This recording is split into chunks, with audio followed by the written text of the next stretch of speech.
You ever have one of those moments? You learn something amazing, some piece of wisdom that you just know is right.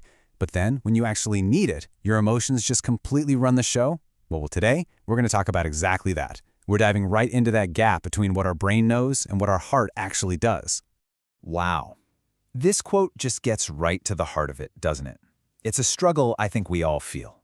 You've got the knowledge, you get the logic, but then the anger, the sadness, it just feels like this unstoppable force. If that sounds like you, listen, you are not alone, not even close.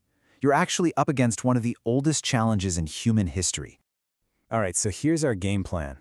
First, we're going to look at why this whole knowledge versus emotion thing has been a battle for ages. Then, we'll talk about the big lie, that just knowing something is the same as being able to do it. After that, I'm going to introduce you to an ancient idea that changes everything, and I'll give you your very first concrete training step. And finally, we'll look at the big picture and the one single secret to mastering any of this.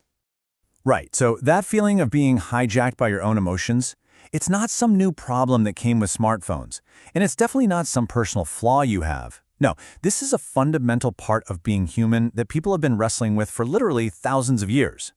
I mean, just look at this journey. About 2,600 years ago, a prince named Siddhartha Gautama gave up everything to solve this exact problem. He didn't just read a book and have a breakthrough. No, it took him 6 years of intense, full-on dedication to really figure out his own mind.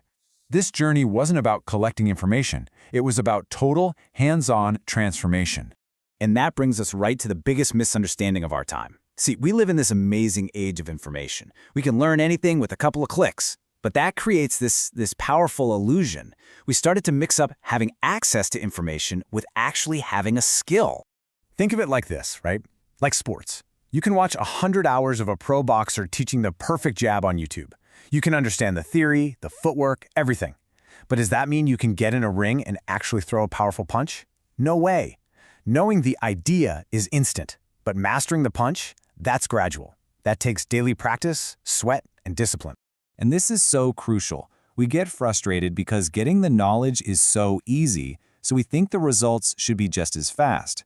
When they're not, we figure something's wrong with us. But the problem isn't you, and it isn't the knowledge, it's the expectation. We're trying to download a skill that can only be built, one brick at a time. So if knowing isn't enough, then what is? Well, the answer comes from an ancient word that completely flips the script. It shifts us from just passively knowing to actively doing. And that word is shikka.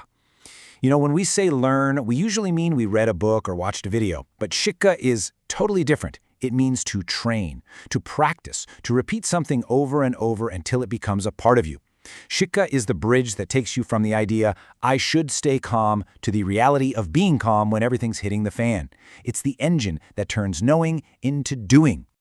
Okay, so theory is great, but let's get practical. The path is training, shikka. But where on earth do you begin? If you're someone who already has a lot of knowledge, your single most important next move is to start your training, and it begins with something really, really small. Here it is. This is your first exercise. Simply observe the seed. The next time you feel a flicker of anger or a hint of sadness, don't fight it, don't try to push it away, don't even analyze it. Your only job in the beginning is to just notice it, to acknowledge it like, there it is, the beginning of anger. That's it. That is your first repetition in the gym for your mind. You see, an emotion almost never just explodes out of nowhere. It starts as this tiny little spark, this little seed. And if you don't catch it then, that seed can grow into a wildfire before you know it.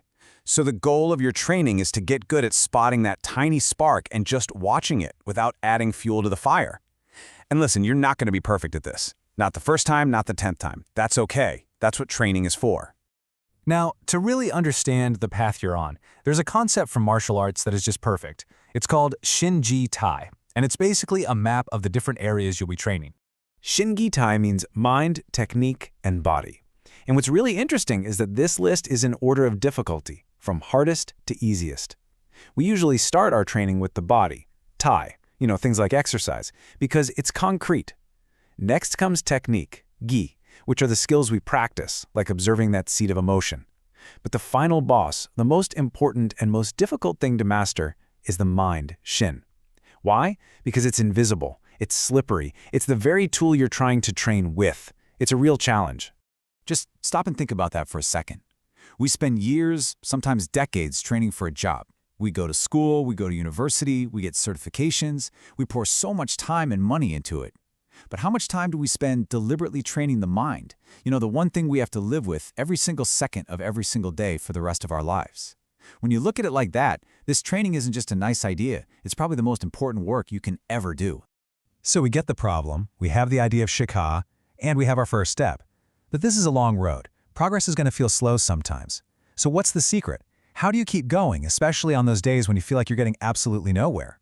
And there it is. That is the simple, hard truth of mastery. There is no shortcut. There's no magic pill. The only secret is that you don't stop. People look at a master and ask for the secret. The secret is they kept showing up. They trained on the days they were tired. They kept practicing even when it felt like they were going backwards. So if you want to master your inner world, the only way to do it is to not quit training until you have. All right, let's wrap this all up into a clear path forward for you. First, really let it sink in that knowing and doing are two different things. Second, embrace the path of shikha, consistent training. Your very first step is to practice noticing those tiny little seeds of emotion. And remember that the mind, shin, is the ultimate goal, the true prize. And finally, the most important rule of all, just don't quit. So, we've laid it all out. The path from knowing to doing is clear. The problem isn't a lack of information anymore. The only real question left is about commitment. This journey doesn't start with the next video or the next book. It starts with your decision to begin training and to just keep training. So, the question is for you. What will you commit to?